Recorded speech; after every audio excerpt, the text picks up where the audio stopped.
To this session, let me introduce what exactly I am trying to give. Visualization and board subroutines. So most excited part, friends. I have given some of the aspects related to the concept of the normalization, and we have seen okay some kind of the constructs. What exactly the normal form and what it gives us, all these kind of the considerations we have seen to set the context. So normalization is a process of uh, reducing or eliminating the redundancy. Okay, so in case of the databases, so there is always a problem of redundancy. So to handle this particular redundancy efficiently, we are having the process of normalization in the database terminology. So this is the thing we have seen earlier. Now with the normalization, so we can handle some kind of the errors or anomalies. Those particular errors are insert, update, and delete. So insert, update, and delete kind of the anomalies can be handled with respect to the normalizations. Now, okay, in the earlier discussion also, so just I have given some questions to you, and the members replied in a optimized way, like so to implement this particular normalization, the design is important, and logically there should be some kind of the relativity. So the entire things are comes under the category of the functional dependency, friends. So the functional dependency is a concept where we have seen in terms of x determines y. So x functionally determines y. X functionally determines y, and y functionally dependent on x. See the statements. So what do you mean by functional dependency? Already we have seen for every value of this particular x, whatever I am having. So just I can get the corresponding value. Okay, so the same kind of the value I will be getting. I'll give some examples also related to that particular functional dependency. Now the point here, friends, majorly. So maybe in the team while designing the project, we may decide that we'll work out up to third normal form, because the most standard database design in terms of the normal forms is the 3NF. So the industry based standard related to the understanding of the normal form is the 3NF kind of thing. Now one important point is, before learning normal form and all, we have to study completely the functional dependency. Okay, so let me introduce what exactly this functional dependency is and how we are making use of okay this particular functional dependency in terms of normal forms. Okay, so that is probably the topic I want to describe today. So already we observed the problem with the data redundancy is unnecessarily increase the size of the database, because the same data is repeated multiple times in many places. Inconsistency problems also arise. Inconsistency is something like, friends, um, suppose one data item, suppose employee data is there in all three locations, but we could able to modify that employee data in the first location, but we are not um taking care about the second and third location. which is causing some kind of the trouble actually. So to avoid and to minimize these kind of problems arised with the redundancy, just we are making use of the convention of normalization. Okay, right. In that normalization, functional dependency we are discussing. At any moment you are facing any ambiguity, or if you want any more explanation, please stop me, friends. Don't worry to stop me, because the intention is to give the proper understanding of the normalization, which is very, very important, guys. Okay, and functional dependency is a constraint, as we have seen in the earlier session also, is a constraint between the two set of the attributes in a relation to a database. A functional dependency denoted by arrow, A functional determined B, and A arrow B. Like that, we are going to give that. Now, for example, in the earlier session also, we have taken some kind of student number. By observing student number, we are going to define the name. That means student number functionally determines the name of the student. And maybe if I'm giving some other things, you are attending for the advanced SQL training, and there some kind of the training would be there, assessment would be there, interaction is there, capstone project is there, like that. All these are the functionally dependent on the training actually. So the functional dependency basically gives us which is a constraint between two attributes, two or more friends. I'll come to that point. Next is represented as A functionally determines B. Up to this clear, I think. Now, what does this functional dependency mean actually? A simple thing, friends. A functional dependency means for all instance of a particular value of A, there is the same value of B. Okay, so as I mentioned, just I am pulling some kind of the example for you. Yeah, just to observe here. Okay, so spend some time with this table. What exactly it is for all instances of a particular value of A. Okay, all instances of particular value of A. Important point, friends. Particular value of A. There is the same value of B.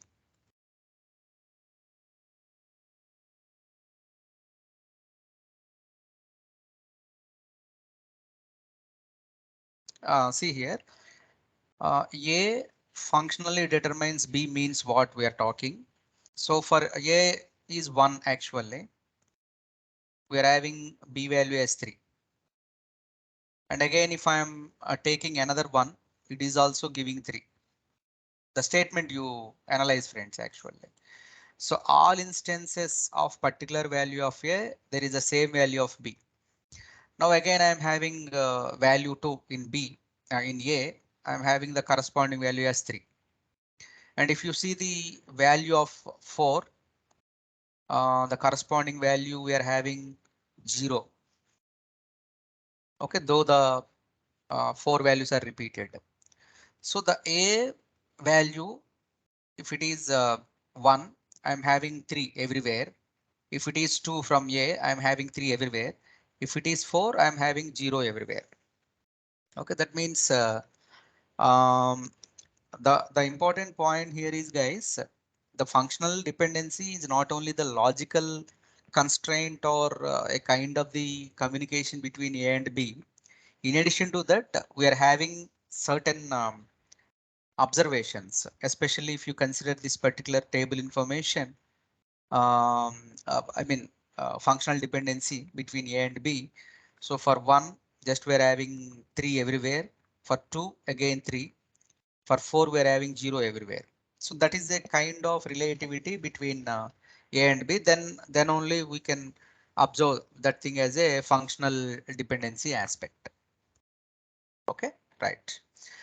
Now there is one more concept actually called. So you might have heard in your engineering days, maybe in your graduation, trivial functional dependency.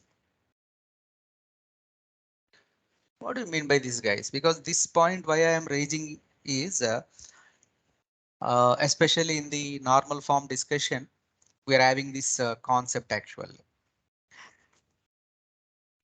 Suppose if I am saying a functional dependency is trivial, x to y, x functionally determines y, is called as trivial if y is subset of x. That means, for example, x value, if I'm taking 1, 2, 3, 4, and y value I'm taking as 5 and 6, this is not trivial. Okay, but where rather if I am considering like this, x is containing 1, 2, 3, 4, and z value is containing 2, 3, as z is subset of x, trivial. Very simple thing, friend. Just maybe we are laying down the bricks one by one. Okay, but only the thing is the concept is very clear and simple. Okay, so let me summarize. We started the discussion with normalization, which is basically used to handle the redundancy issues. Redundancy causes some kind of the problems, maybe inconsistency or memory utilization kind of the things. So to efficiently handle that particular thing, we are having the concept of normalization to avoid the errors also, insert, update and delete. And in that discussion, there is one more important concept known as the functional dependency. So X functionally determines Y. That means Y value is dependent on X value. Mm, in the simplest way, what I can say is it's a constraint between two attributes. So attribute A and as well as attribute B. If A functionally determines B, meaning is all instance of particular value of A, there is the same value of B without any deviation. So just we are making use of this example and we have concluded that. Okay. Now there are two important things, non-trivial and trivial functional dependency. Um, X functionally determines Y is called trivial if Y is subset of X. So there are certain chances where while establishing a kind of the a relationship between those two, and if at all you observe the kind of subset and superset relationship in the probably the X and Z functional dependency. Okay, if I am referencing this one is a trivial kind of thing. According to the definition, Z is nothing but the subset of the X. That's what this kind of the dependency is known as a trivial.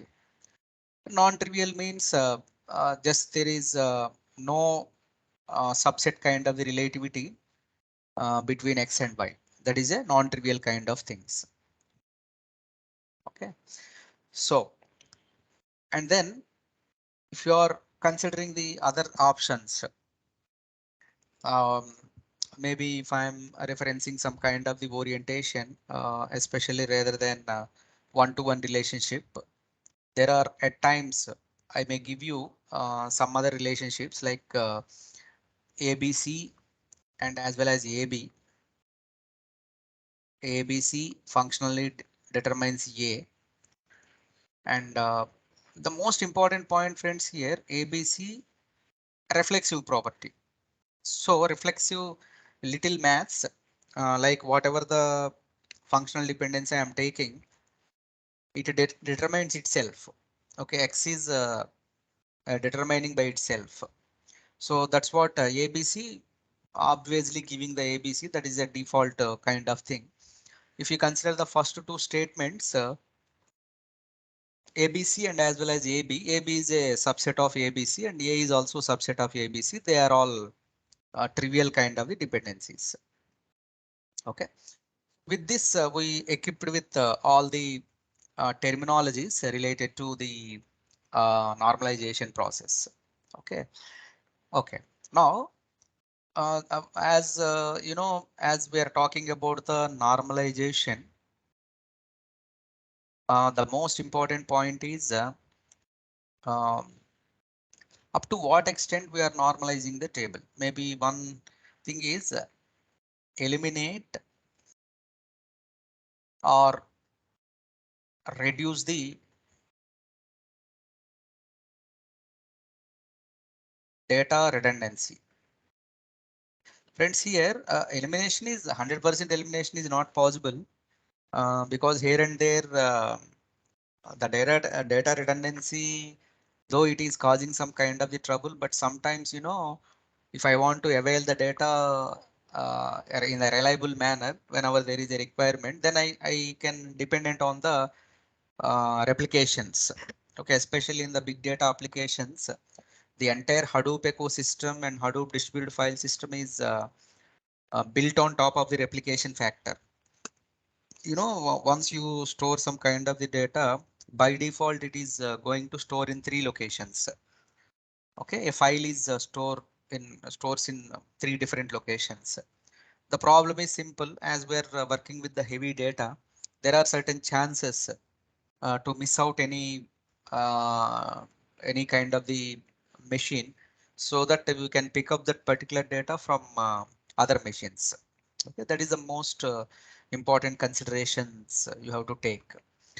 So with this, just we are trying to reduce the redundancy. Actually, not elimination may not be always possible um, in terms of redundancy, but of course we can reduce the kind of the redundancy. In that particular case, friends, there are certain concepts called normal forms. Okay, so normal form provides us. Okay, however, normalization is a process of minimizing the redundancy from a relation or set of relations. Again, relations are causing some kind of the troubles, so that we are trying to eliminate those kind of things. What exactly normal form does is normal forms provides some rules. Okay, provides some rules, and those rules can be used to reduce the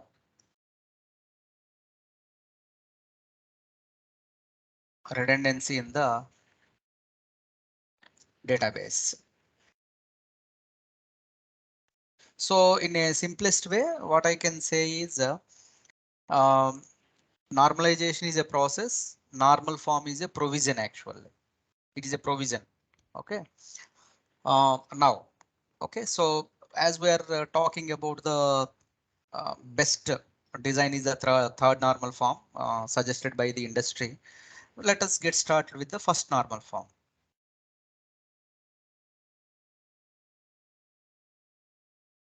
Okay.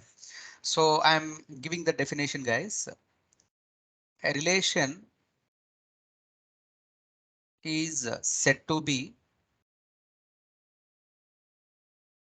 in 1NF or first normal form. The simple thing is 1NF, like that we call in 1NF if all the attributes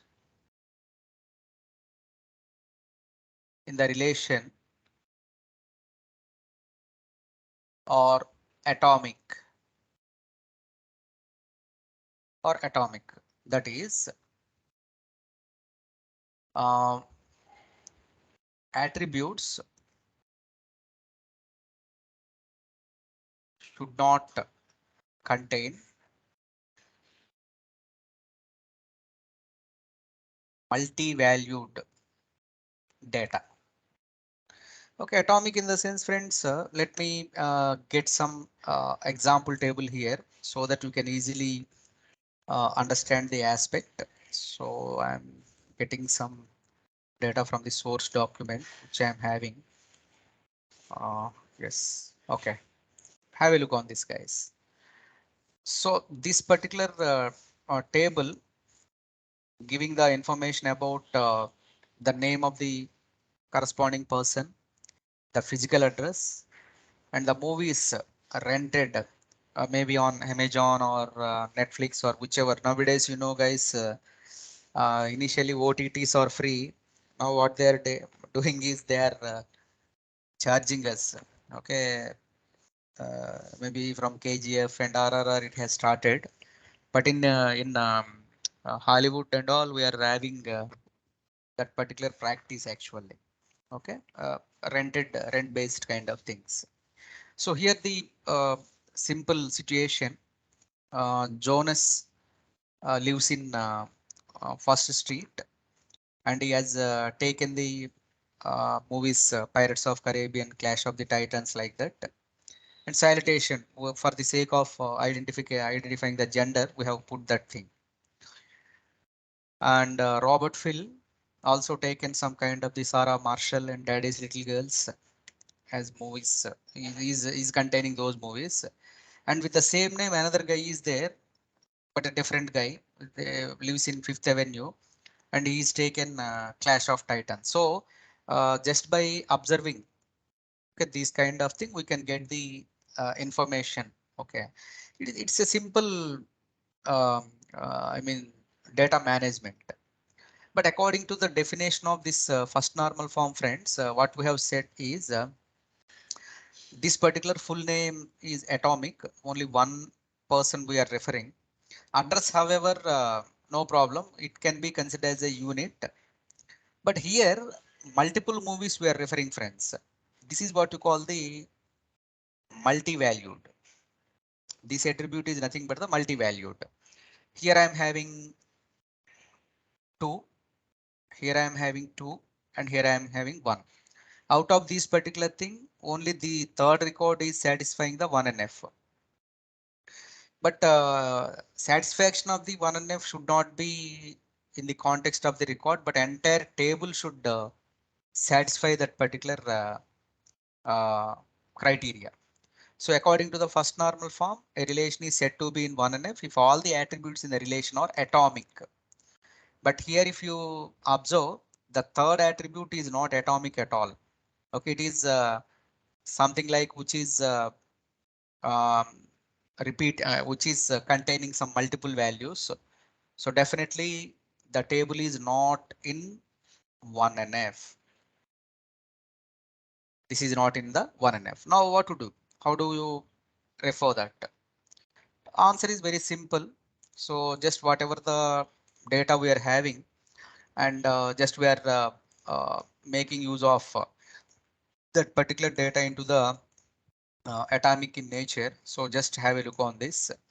So if you refer, okay, compared with the earlier table, now we are having a different table. Okay, so full name remains same, physical address remains same, movies rented. So here what we have done is, so as to achieve the first normal form, okay, so related to this particular table, all these movies, okay, individually registered in the third attribute, and now it become the 1NF kind of the table. And one standard rule, friends, one simple rule, though we are explicitly talking about the 1NF, just you can take this as a note. In general, okay, if any relation is there in the DB design,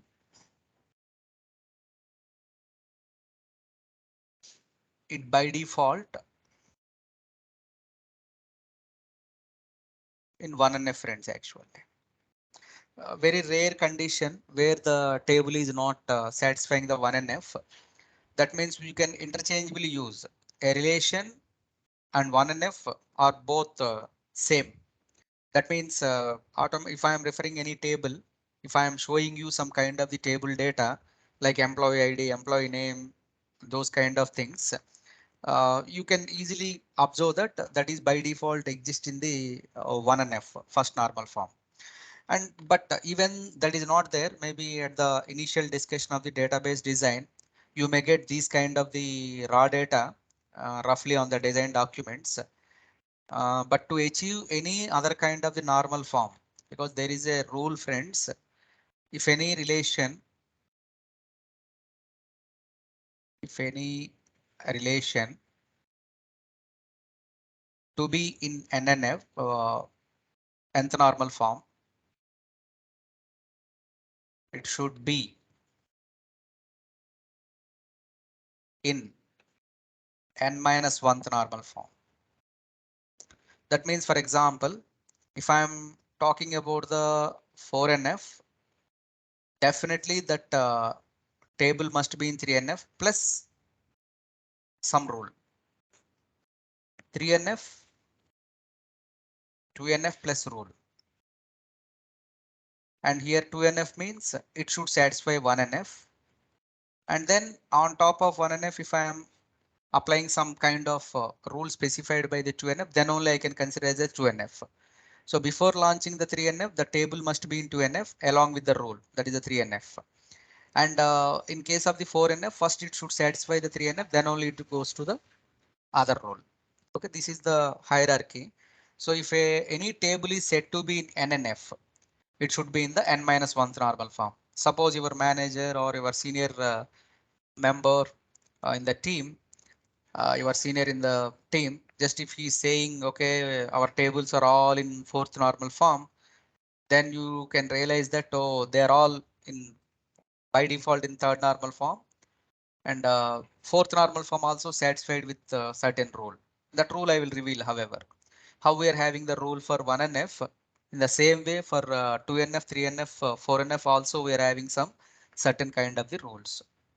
Okay, I'm taking a pause here, friends. And if you're having any doubts with this, okay, so just let me know and I can clarify and I can move ahead. So far we have discussed the normalization and then the functional dependency and the normal form. We have seen some example related to the 1NF notation. First normal form is something like which is allowing us to perform some kind of the activity. Like we have taken some movie rented example. There we are having the customer information, address, movies rented, and uh, gender like that we're having. But the according to the definition of that one first normal form, every attribute is atomic in nature. Okay, the information must be in atomic.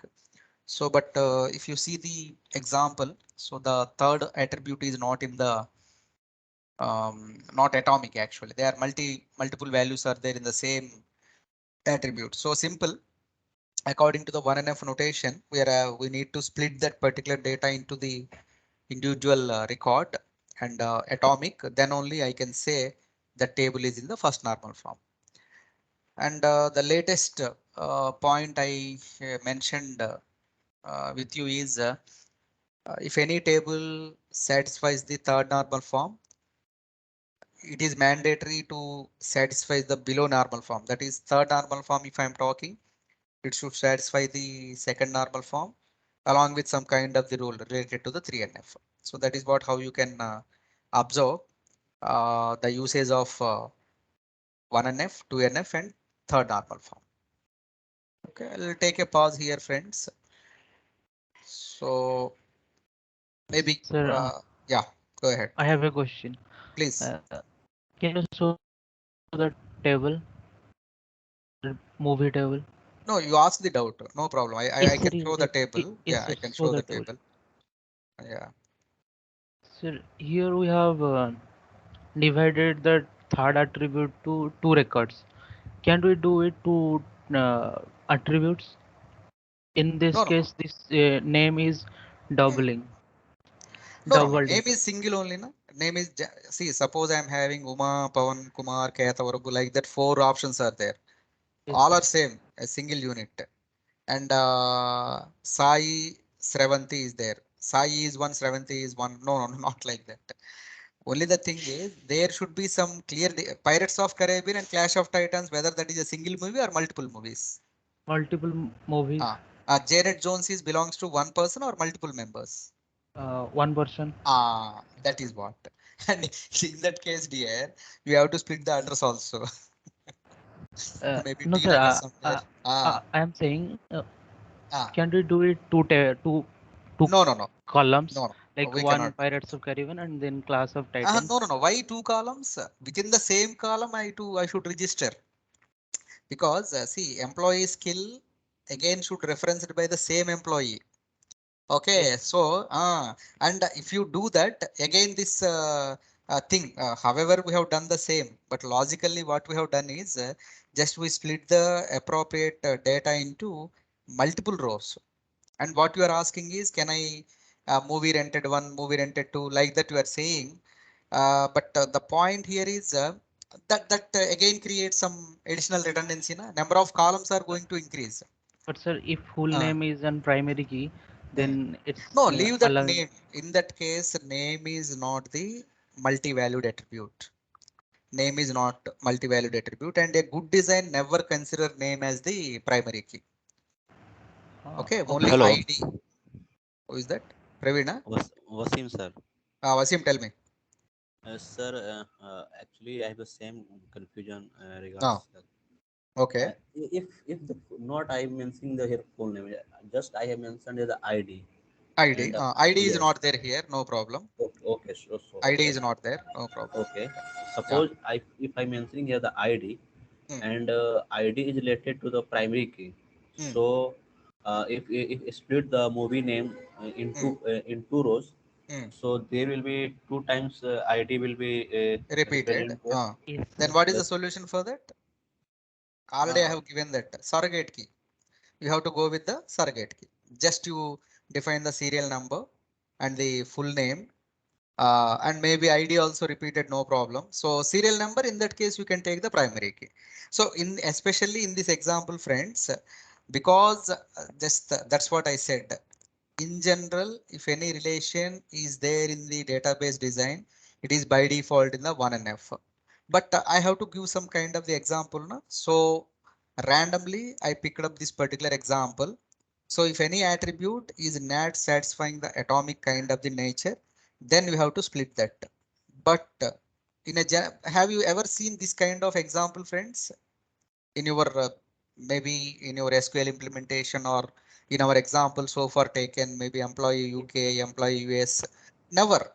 Because the Uh, point is, if I am taking any normal relation, any elementary relation, that by default satisfy the 1NF, friends. Okay, that by default satisfy the 1NF.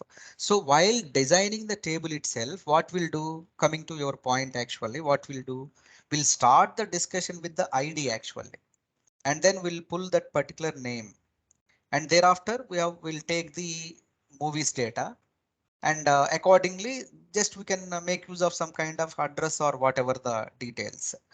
But observe that in this particular case, definitely we have to create ID, name, maybe movie one, movie two, and as well as the address. That means related to this ID on the name of X, and we are having some movie one, whatever the name I am having, name one, and as well as the name two. Coming to the second one, just I am having name one and movie name N3 and movie name N4. Like that you can follow up. But to notify you friends, just while defining or while designing this tables, we never uh, I mean, cross the 1NF kind of thing by default. That's what I'm saying. In every database design, it is understood that the every table in the database should satisfy the 1NF kind of thing. But in this example, yes, I'm again repeating. maybe the way we selected to distribute the data is we are replicating the information rather than the attributes to the records. Of course, you can add one more attribute A1, A2, A3 like that. Movie 1, movie 2, movie 3. That is absolutely fine. But again, it is going to incur some kind of additional attributes. So additional records, let me ask you this question, whether handling additional records is easy or additional attributes is easy. Additional records. Additional records is easy because hardly what we are doing, we are going to insert the data, update the data and delete the data. If I am talking about the attributes, friends, automatically it incurs bigger table. Okay, maybe in the design aspect, I may add multiple attributes. But however, if you are decided to go with the primary key, then definitely you have to go with the multiple attributes, movie 1, movie 2, movie 3. But there is one more option for us. We can go with the serial number. Okay, irrespective of the key, whatever. But in this particular example, serial number is the best option rather than the primary key separately. Just you can take the serial number, and based on that particular serial number, the case study here is, friends, not for the observation of the primary key, but our focus is on maintaining the corresponding attribute without any multi-valued. 1 minute, friend.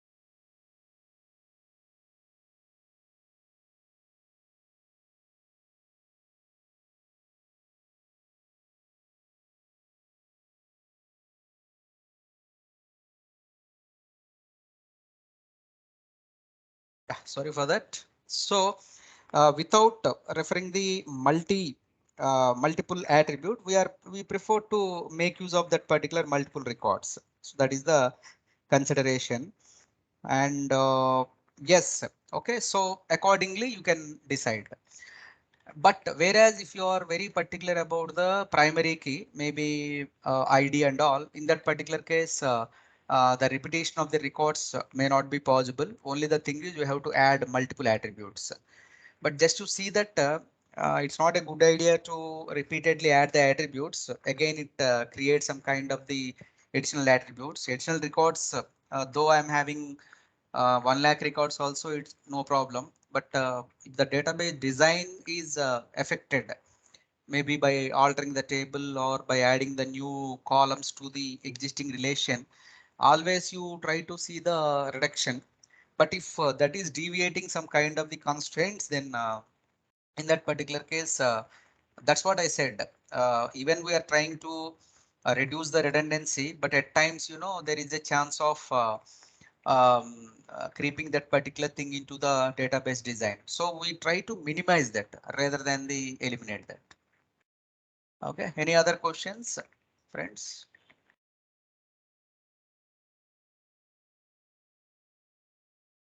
SQL fiddle. Once you free, kindly. Yeah. I'll share the document, Srinidhi, with you, or else I'll share some link, because even I have seen that fiddle latest. No problem. It is actually two things would be there in the fiddle. One is for the schema design and one is for the DML operation execution. Okay, I'll record and I will share with you. No problem in the this thing. Okay. But why you are why you are not able to install this thing, Srinidhi? Because I suggest Workbench is the best thing. Can you No, help? sir. Uh, Shalini mm, also tried to install in my laptop, but it's not working, sir. uh, uh, I can't able to install it. okay, is it? So or else I'll do one thing. Just we are having some other support from IT. And what it is saying any memory constraint or something like that. No, sir. It's installing only command line, not workbench, sir. Oh, okay. Maybe GUI kind of thing is not supported. Mhm. Yeah. However, MySQL command line you can able to launch, na? That is okay, na? It's so difficult to work in. Yeah, definitely. Command line is difficult. Difficult in the sense you can manage SQL at least, but not PLSQL. In a while after completion of this thing, we are going to start the PLSQL orientation. Definitely it creates some kind of disturbance and complexity. No problem, we'll resolve that. Okay. Okay, sir. Thank you. Fiddle is good actually, but only the thing is we need to traverse here and there. One window, left side window is for the schema design and all, and right side window is for the sake of giving the DML statements and all. Okay, we'll do that, right. I'll share the screenshots or recording, Srinidhi, don't worry. Okay, sir. Uh, okay, so uh, just we have come across with the normal form, first normal form, friends, and another thing actually. So the second normal form, one of the important point we have seen in the normal form understanding is if I want to, okay, if I want to specify any normal form, okay, second normal form, if I want to specify, definitely that particular thing should be in the first normal form. Okay, the a relation is said to be in the second normal form, that should be in the first normal form, and it should not contain any partial dependency. Okay, so I mean to say it is pretty simple to understand the 2NF notation. So the very first point is uh, said to be in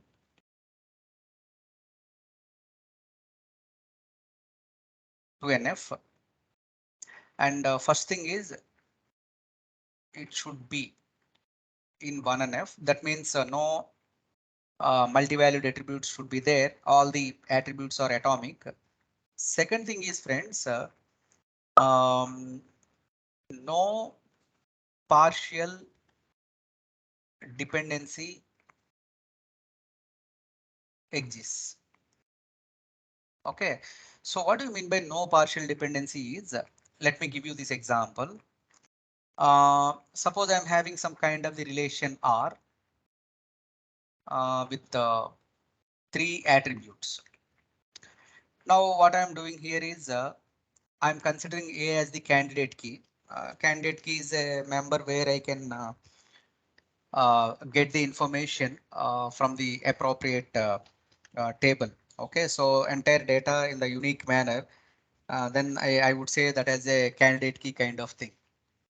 So if you are making use of this particular thing, maybe I can add some more attributes. So to understand in a better way relation like that I'm having. And there are certain functional dependencies like this. AB is generating C and D is generating E, for example. Now one simple solution, friends, here. So to identify the candidate key, okay, because we need to identify the candidate key here. Okay, so right side you observe C and as well as E. Out of these particular five attributes, only we got C and E in the right side. Okay, other than these particular things, we are having A, B, and D. Okay, so these things are not appeared in the right side. So that is what you call the candidate key. Now you may have some doubt. How can I prove whether this is a candidate key or not? We have to find out the closure. This is known as the closure, friends. You might have heard that closure property. What do you mean by closure is reflexive. I told na ABD will come automatically. And if I am saying AB, we are getting C. And if I am saying D, I am getting E. That means with this particular candidate key, I can able to populate all the attributes. Hope no confusion is there here. So let me explain once more.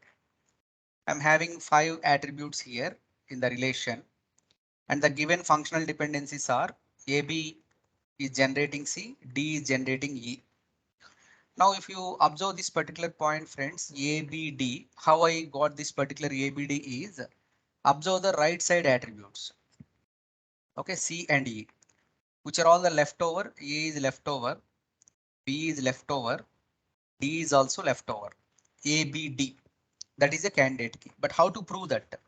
A candidate key which is identifying all the records in the table uniquely.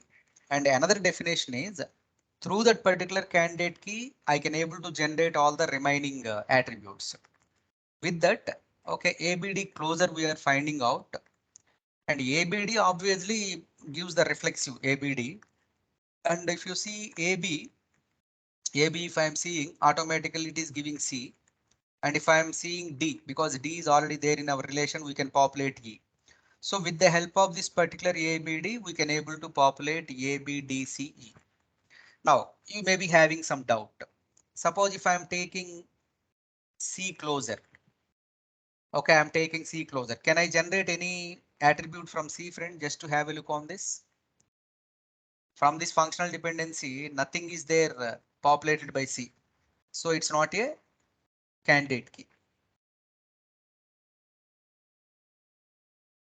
Okay, now our initial start is 2NF. A relation is said to be in 2NF. It should be in 1NF. Of course, 1NF you need not consider, that is by default satisfied. No partial dependency. What do you mean by partial dependency? If you see in this example, AB is generating C. AB is generating C, and our D is generating E actually. D is generating E. Now we mentioned that ABD is the candidate key.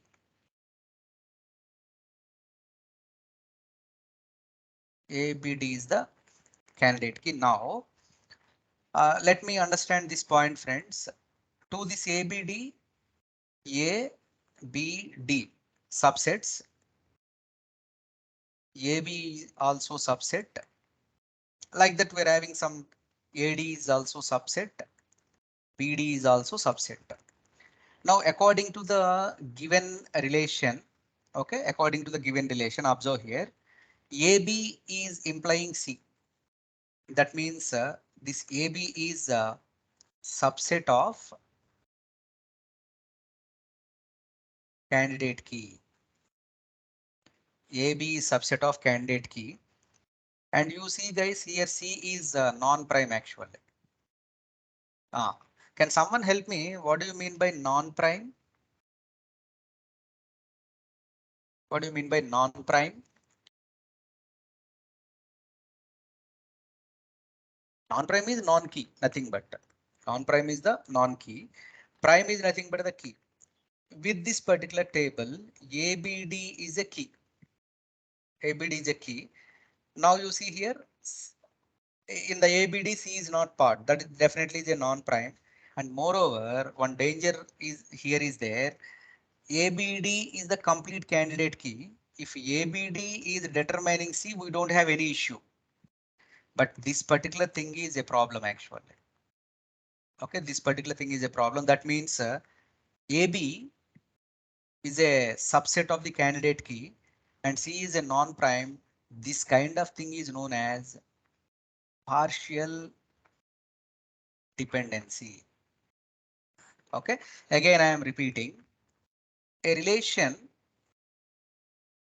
is said to be in 2NF. Okay, if there is no partial dependency. Okay, partial dependency in the sense, friends, just now we have seen AB is a subset on that particular AB. C is generated. Okay, that is a functional dependency. Now, can you give the solution for it, friends? What is the solution in that case? Because I am having this relation A, B, C, D, E kind of thing. Now I am having my AB as this particular C, and definitely there is a partial dependency. And what is the second functional dependency? D to E. Whether it is having partial dependency or not, just to observe here, friends. Can I say this is a partial dependency or not? Yes, of course. Reason is E is non-prime. D is a subset of candidate key. Subset of candidate key. So the point is pretty simple. Now what you can do is just I am splitting this particular data R1, A, B, C. AB is returning C, and second relation R2, D and E. D I am making as a candidate key. Problem solved. And one of the important thing, friends, whatever the candidate key we are having, that also we refer so as to avoid the loss in the decomposition. Okay, so don't worry about the implementation. Only the thing is just to observe the example, whatever I am talking about. So the 2NF mainly focusing on the partial dependency. The problem with the partial dependency is non-prime attribute dependent partially on the subset of the candidate key, not fully dependent. It is partially dependent. I can say some example. Suppose we are having some 40 hours of the course and some people attend only 10 hour and some people attend only 5 hour. That is a partial attendance. And will they get the entire gist of the course, though they are going through the recording? No. Maybe here and there, 2 hours, 3 hours, if they miss out due to the power failure and all, absolutely fine, because those things are also not in our hand. But if you are keep on absenting like 1 day, 2 day, because that such a long sessions, and again going back and covering the videos also is a cumbersome task. So that is the same thing reflected in the second normal form. That means whatever the uh, partial dependency we are talking about, that particular partial dependency is something like, which is helping us, okay, to identify the non-prime dependency on the subset of the corresponding candidate key. Solution is pretty simple. Whatever the partial dependencies I'm having, because A, B to C, I observe the partial dependency. D to E also I observe the partial dependency. Reason behind is actually ABD is the candidate key. AB is of course subset and D is also subset of the ABD. So this is definitely a partial dependency. So what we need to do, because normalization suggesting that decomposition of the relation. Whenever you are observing the failure of this particular partial dependency, okay, then we have to make this particular AB as a key and maybe you can generate the C. Now you see this AB becomes a key and from that particular key we are generating the non-key, no problem. And D also we are making as a key. That means from this key we are generating E. So identification of whether the appropriate relation is in the partial dependency or not, then you convert that into the splitting of the relations. That is the whole idea related to this normalization, friends. Okay, so no problem. Just you have to, maybe you need to go and repeat it at least this particular before the break session once more. Because in the initial normalization observation, maybe you feel some terminological differences and all. Um, that's absolutely fine, no problem. Okay, first time it's like that only. But once you go and repeat these particular things, again you have to study some material also. I'm going to share with you. Not much actually, not heavy, because you need to implement those tasks also within today and tomorrow. Uh, I don't know how many of you are going to work on weekends to complete the task. That's what, as a benefit of doubt, I scoped that particular thing in today and tomorrow session. And related to this thing, however, you need to submit the normalization and normal form description also. So just you can have a look on these kind of the consideration and you can work out. So with this, just we are going and moving ahead with the third normal form. Okay, so this is one more important thing, friends. As the normal form kind of the rules are increasing, automatically we are going to get the better databases. because you know in 1NF we have avoided that multi-valued, and we got all the corresponding columns are atomic. And in case of the 2NF, of course, definitely it should satisfy the 1NF.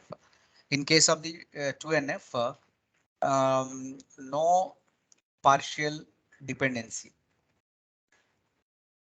Then I can say that as a second normal form. Now I'm moving ahead to the third normal form. So while crossing one normal form by another normal form, just we are strengthening our design of the database, friends. Okay, so in case of the third normal form, okay, so just I am revealing the definition. A relation R is said to be in 3NF. Okay, the very first point is R should be in as usual 2NF. Second point is no transitive dependency is there. Okay, no transitive dependency is there. Now we need to define transitive dependency. Okay, so the point here is, guys, just we are talking about the third normal form notation. The third normal form is nothing but a relation or is said to be in a third normal form. First, it should satisfy the second normal form, and thereafter, so just it is there is no transitive dependency. Now, what do you mean by transitive dependency? How can you refer that, friends? Transitivity means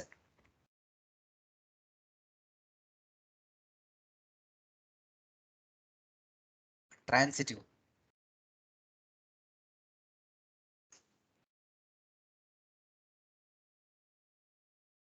Very dangerous thing, friends, here. See, the problem is transitivity. What it does is changing in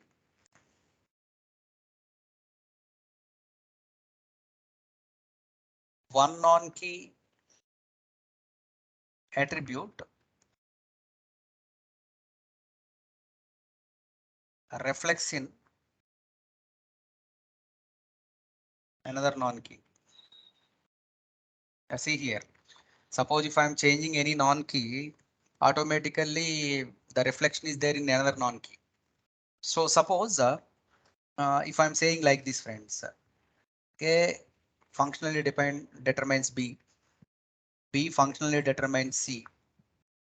If C functionally determines A, it should not happen actually. This is what you call transitive dependency. Okay, so A to B, B to C, C to A, then obviously A to C kind of thing can be observed. Okay, so these kind of relations should, if you are not observing this kind of the dependency, then only I can say such kind of the relations are transitive dependencies. Okay, so just if you are talking about the 3NF notation, this particular third normal form, make sure that so whatever the data I'm having and that particular data is observed with the kind of the functional dependencies, and those kind of the functional dependencies are observed, okay, without any transitivity. I'll give some examples so that you can easily uh, connect what exactly the transitivity and all. I'm taking some relation, friends, here A, B, C, D, E, like that I'm having some relation, and I'm having certain functional dependencies with me, A to B, B to E, and C to D, like that I'm having. Now, friends, what is the candidate key here? Can someone help me here? I have given a trick actually. Ah, B, E, D already taken. What is the leftover? A, B, C. No, no, AC. B we should not consider. It's A A, and C, C A only. and Yes. C. A and C, AC. na? Okay. Now, what is the proof of AC is a candidate key? We have to find out the closure value. First AC as usual reflection. Now from this particular A, already we can get B, and from that already B is there now, we can get E. C is there, we can get D. The entire relation I am getting. Now rather, if I am taking any B, suppose B, if I am assuming that as a candidate key, if I am finding out the closure, only B appears and E appears. Any other can we expect, friends? No, is not a candidate key. Not to just to confirm with you, just I am considering B also as a candidate key, but B could not generate the candidate key because B already appeared this particular right side. We cannot take that as a candidate key.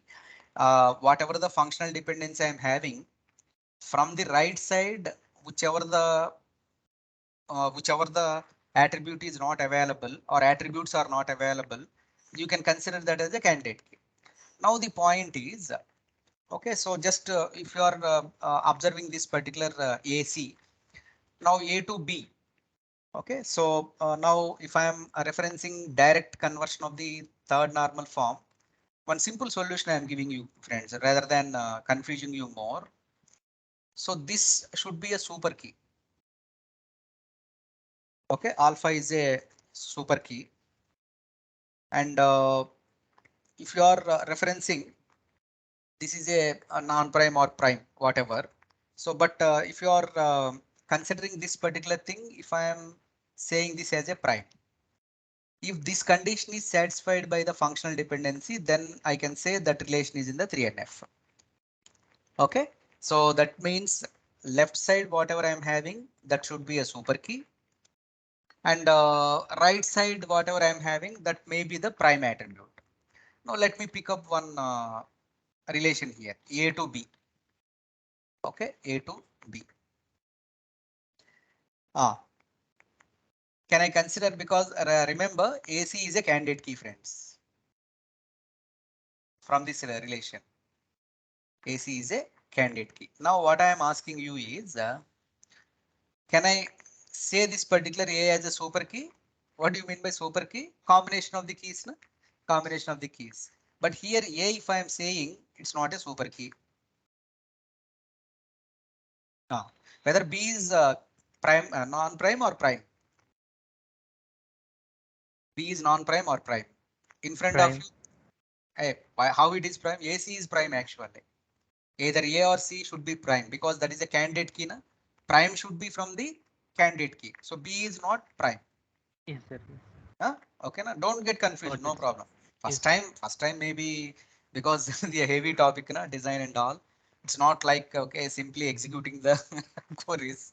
So heavy topic. I do agree, but only the thing is you need to put your effort more attentive, and but still you need to prepare well again offline also, right? Okay. Now one of the important thing, friends, here. Let me give you this thing. So A to B is not satisfying 3NF. This is the first functional dependency. What is the second functional dependency, friends? B to E. Let us discuss that also. B to E. Now you tell me whether B is super key? No. No. E prime No. or non-prime? Non-prime. Non-prime. Non-prime. Non-prime. Na? Then this is also not in 3NF. Okay. Now coming to the third one. What is the third dependency? A to C A to to D. Na? C. A No, to C C C. to to D, D. ma. C C to to D. D. Third one. Okay. Now C to D. Now you tell me this point, guys. C to D, if I am saying, uh, if you are referencing that particular C to D from this particular AC, actually AC is a candidate key. C is key basically, maybe part of the key, and D is prime or non-prime? Non-prime. Non-prime. Non-prime, definitely. This is also not satisfying 3NF.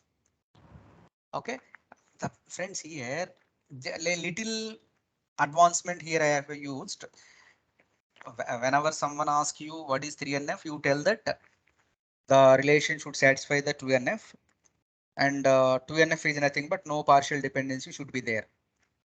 Okay, that is very clear. Third point is, next point is to qualify any kind of the relation up to the level of the 3NF, it should not satisfy, it should not have the transitive dependency. First, you clear that point. Transitive dependency is something like with the non-key change, if any other non-key is getting affected, that is a transitive dependency. Because if I am changing any non-prime attribute, if the other non-prime is changing, it's a meaningless thing, friends. Because that itself is a non-key and it is guiding another non-key. Because if you are dependent on the key, okay, you are having some primary key, candidate key or super key kind of thing. Then if any change is there in the key, definitely it is reflecting on that non-key also, no problem. Assume that we are changing the ID or we are changing some kind of the composite attribute ID and phone number. If it is reflecting on some other kind of the data, we are having no problem. But one non-key, because that particular non-key itself is not having any primary key or candidate key support. If that changes reflect in the other non-key change, other non-key, which is a dangerous situation, friends. Okay, and to solve that particular thing, we are coming up with one simple analogy rather than taking all these non-key change or transitive dependency like A to B, B to C, then A to C. This is the kind of functional dependency. One small rule we are pulling up for the sake of yourself only, friend. Just I am taking one more thing. This is left side should be super key, right side maybe prime or non-prime, no problem. Because once you are committed with the super key kind of thing, no problem. Based on this particular super key, if the right side entry is changing also no issue, because we are very confident enough through the candidate key and super key kind of things. But so though all these particular three things are not in the 3NF, let us prepare the relations in the decomposed mode. So now you see here, the first thing is we are working on the A to B. Be cautious, friends. Here we are generating the relations, actually relation 1, A, B. Now you observe here, guys, B also generating what? E. So can I put E also here? That means you mean to say A to B, B to E. But what is the problem here? Again, this is a transitive. Transitive. This is a Yes, transitive. sir. Transitive means again I should convert this relation into this one R11. How I need to convert? I need to consider this A as a key. A to B I can take, and the same relation should be split into B to E. B is a key and E is a non-key or whatever. So just if you refer these kind of the convention, we are not doing anything, friends. Simple. Wherever we are finding out the deviation, we are making this left side as a key. That's all. Because understanding of this particular normal form definition is bit tricky. But once you are getting into that particular thing, though the appropriate FD is not satisfying the relation, only the thing is you should stick to your basic. Left side must be candidate key. Okay, if you are attaining that particular relation, definitely you have to maintain this A as a key and B as a non-key. And here definitely I have to maintain B as something like foreign key from this particular thing or whatever means or whichever means. Okay, and coming to the second relation, how many things we have solved here? A to B we have solved, B to E also we have solved. And what is the third option, friends? The second relation is D to C to D, na? C to Yeah, D. C Yes, to sir. D. Yeah. So this relation, if I am talking about C to D, make this as a key and this is a non-key kind of thing. Okay. And one important point I specified after completion of all the relations, what is the candidate key, friends, here? AC. AC AC. also you need to consider as a relation. That is the third relation. Can someone give what is the why we need to keep this relation? Why, friends? Why? To avoid the loss in the decomposition. Loss in the decomposition. Now, Let me consolidate the things related to the 3NF. 2NF, which is the no partial dependency.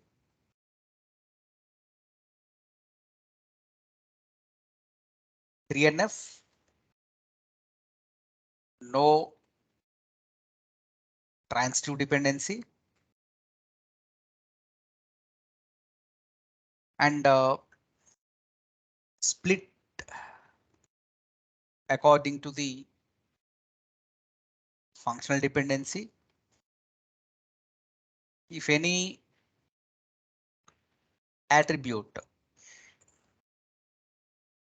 is not key, any attribute from left side, friends, actually, that is left side.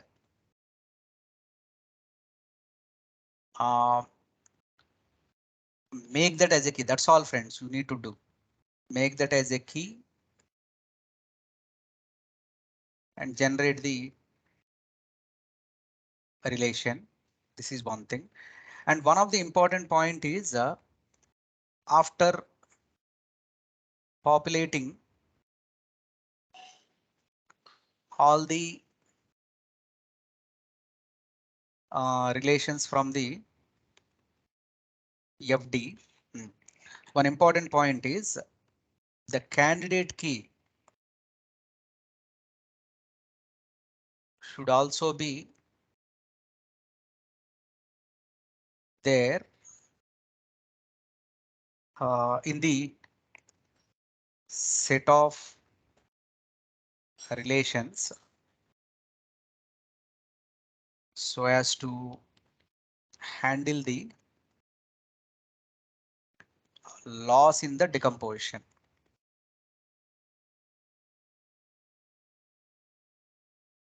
Now let me give you this thing, friends. What do you mean by loss in the decomposition? A very simple topic. R I am splitting into R1, R2, R3 and so on, Rn. But a good database design, okay, should give the final relation even after splitting the data according to the demands of normal forms. Now a question to you, friends.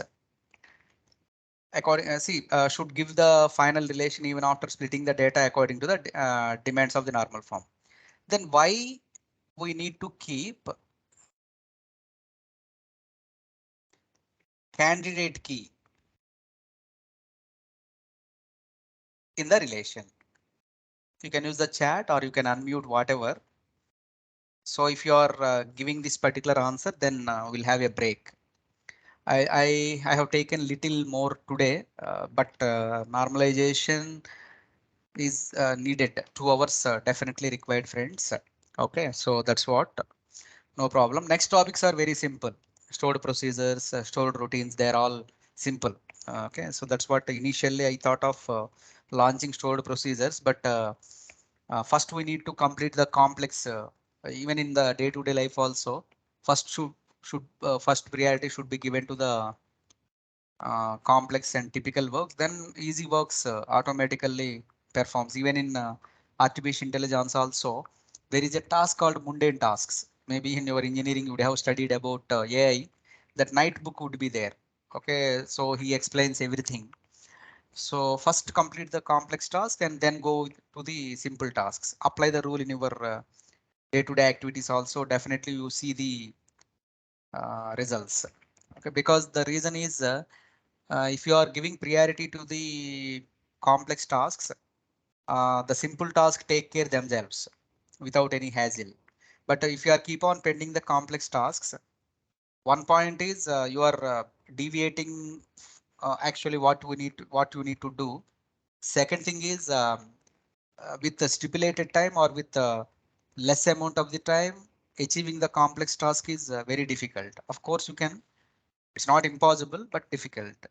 Okay, so based on that particular point, try to complete the important and complex tasks as early as possible, though you are having the time. It is always a good thing, friend, because if you observe the most successful people in the country or in the everywhere in the world, they're having this wealth, health, and as well as the knowledge actually. Okay, so I'm not talking about the studies or qualifications. Knowledge is distinct, na? Though the member who is not completed his plus two, he can rule the empire of his business. Okay, that means knowledge in the sense getting the reading the books. Okay, talking with wise persons and learning day to day. And don't stop learning, friends. Maybe daily, though you are busy in your day to day project implementation, take a book. Learning in the sense, I'm not talking about the technology learning. However, you do that. Apart from that, you spend some time with you and you read books, listen to the music, talk to your parents, and spend some time with your friends. Just to give importance to yourself also. So whatever the things we are having, whatever the interest we are having, just you think through in those lines also. In these busy lives, if you are not giving that space, you will be unhappy. Okay, sometimes weekends and all, though your time in your hand, you don't know what to do. So just pick up some books, read the stories. Okay, maybe small stories or Arabian Nights is there, and these Rumi quotes would be there, and something like that, friends. Maybe I'm not suggesting anything specific based on your book reading and interacting with wise people, because we can see their experience. We can learn a lot more from those kind of things. Definitely, it have some kind of the impact on us. Okay, utilize the timing for you and be wise. Okay, automatically you will be healthy and wealthy. And if you're having knowledge, then entire world is behind you, right? Okay. So now I have put a question, like, why we need to keep the candidate key in the relation. Yes, sir. We need to keep candidate key in the relation because, as we seen in example, Ah, ACF candidate key and C is the super key. So for 3NF, condition should be followed as super key and prime. So both condition should be there. That's why we need to consider here candidate key. I correct. think yes. Correct. Because candidate key, though other relations, maybe if I'm saying A, B to C or C to D, these things may not be generating the entire data for us. But whereas at the moment I am talking about, I should give this C, yeah, then only I can say ABD kind of thing.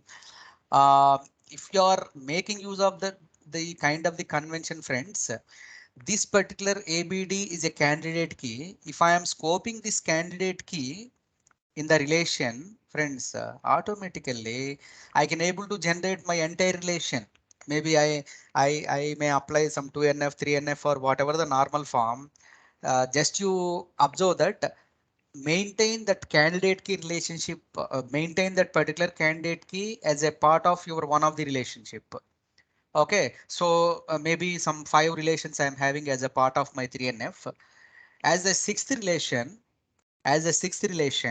just you put that particular candidate key.